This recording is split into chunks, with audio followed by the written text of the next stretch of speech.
This is our breaking news story at this hour, and it is a disappointing one. South Africa have just lost to New Zealand to crash out of the World Cup.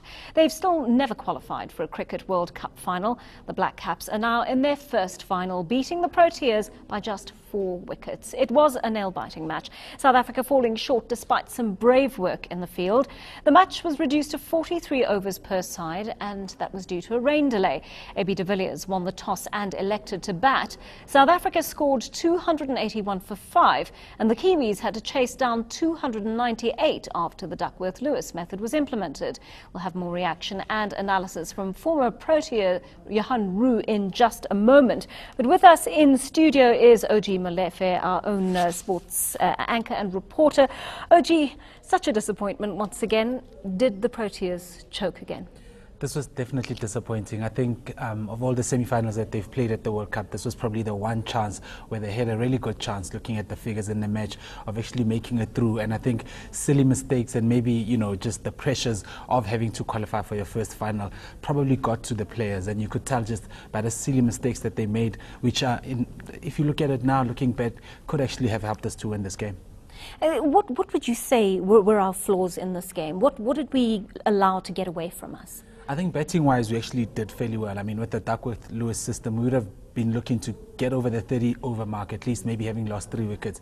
And we did that. When David Miller came in, his quick fire 49 of 18 balls definitely set us up for a win in this match. But on the field, we definitely weren't the side that we should be. A guy like Dale Steyn, who we've often, he's been our go-to man. He hasn't really fired up in this World Cup, and this would have been a game for him to actually show up.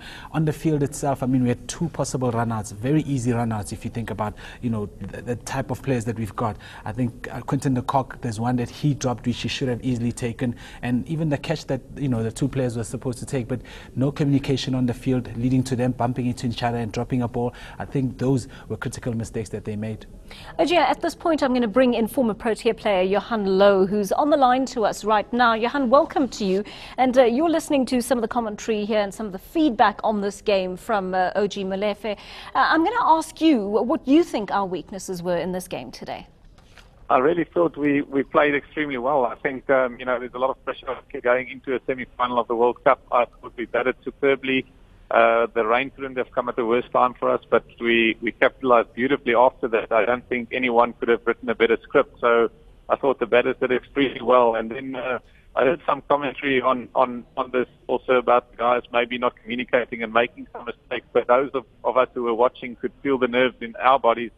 And if you imagine there's 40,000 Kiwis screaming, and the guys are very close to you, so you cannot hear a thing. If someone calls you, you will not be able to hear them. Sitting next to the field, you won't be able to hear the person next to you. So it is a bit difficult. When the ball goes in the air, all you think about is catching it. So being in a situation like that before, I really feel for the guys, because I thought that we did extremely well.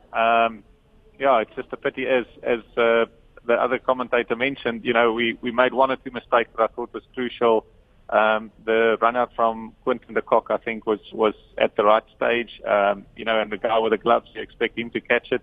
AB's one was a bit unfortunate, and then the catch in the air also, you know, I think under normal circumstances that would easily have been taken. So yeah, it was a very disappointing end. But I was in a public space at the time, and you could just sense the passion and disappointment from the spectators, which was wonderful to see.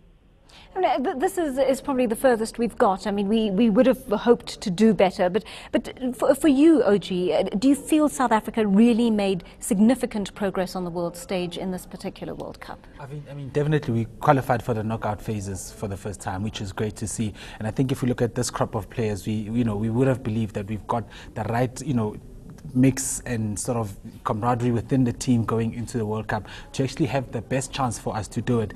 And if you look at the New Zealand side, I mean, you can't take anything away from them. They've played very well throughout this World Cup, and I think they do deserve to go through, but definitely we had a chance looking at this game for us to qualify for our first final.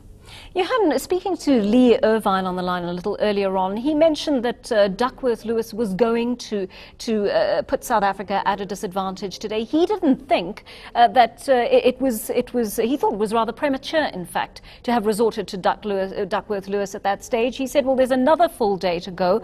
Why don't they just make use of the time that lies ahead? I also think that, it was probably premature. I think we did very well. Obviously, I think if it was a full over game, we would have won. And the disappointing thing from my perspective is I know we're the best team in the world.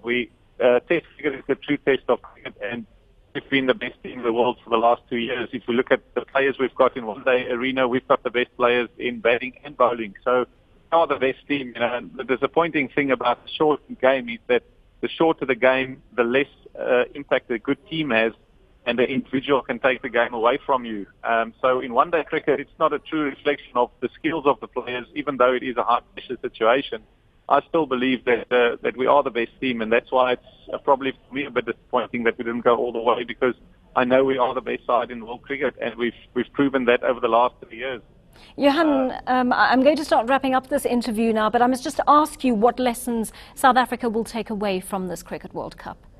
I think the beauty of this is we've got quite a good group of young guys there, and they would learn from this. They would remember how they felt going into the change room after this game, mistakes, and they can carry that forward to the new generation or the guys that come into the side for the next World Cup. And that's invaluable. I think going further than we've ever gone before, that will stand us in good stead for the next World Cup.